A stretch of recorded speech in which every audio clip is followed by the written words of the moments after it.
I'm attempting to create a new world record. The longest time in which one has written a short story every day. Why am I doing this? Don't ask me. Anyway, hope you enjoyed today's instalment. 28. Greed.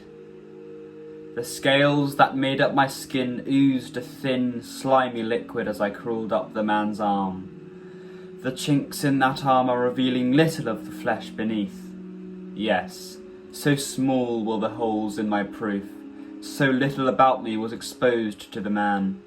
Yes, I would continue forward, tracing my way up his arm, unseen, hidden behind the husk of marble that protected me. Marble. Yes, marble. How beautiful and solid it was. Marble was my first love. Oh, how I must remain unseen. How I must remain single-minded in my movement up the man's arm. How I must not let my thoughts stray too far. Yes, I must remain adamant, unthinking. The man was strange-looking, with his high-risen eyebrows, his sunken jaw, the eyes that darted around their sockets like strange little rat things. Rats. Yes, what great food I make of rats.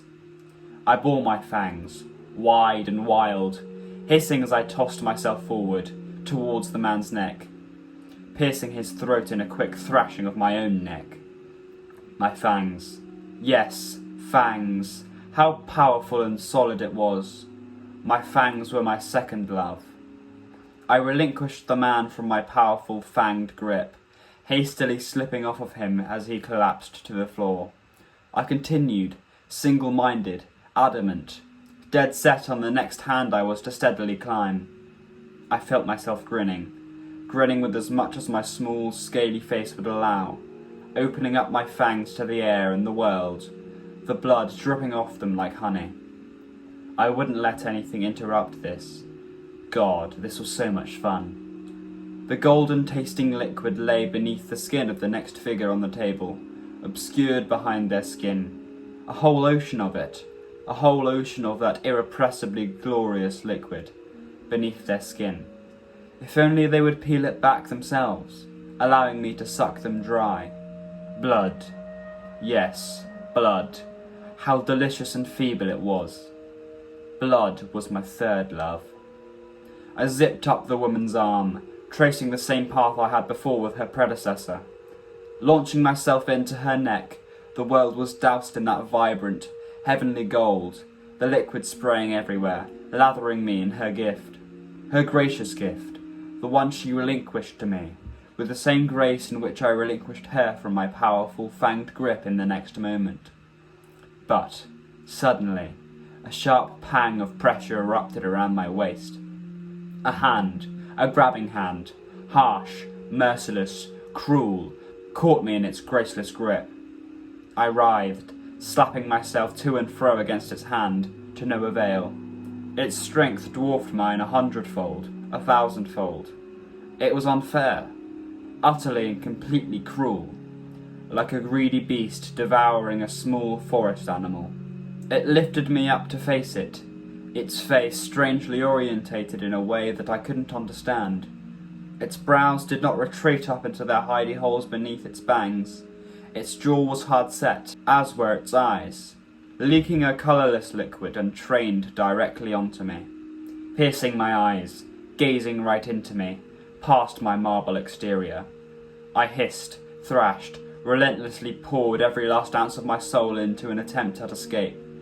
My hisses were obviously pained, obviously meek, obviously sympathetic, yet it retained its cold grip on me nonetheless. In its other calloused hand, it raised a strange object, a piece of wood, with a strange, sharp, reflective material jutting out of it in an odd way.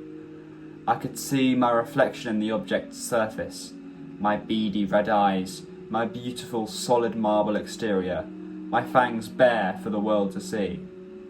For the world to see. God, I hated this feeling.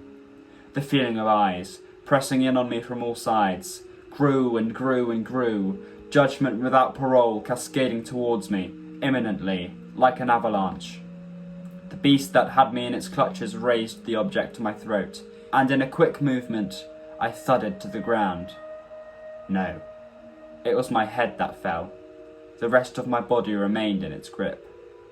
I thudded to the table, spinning so that I faced my body, exposed, open, without marble to clad it.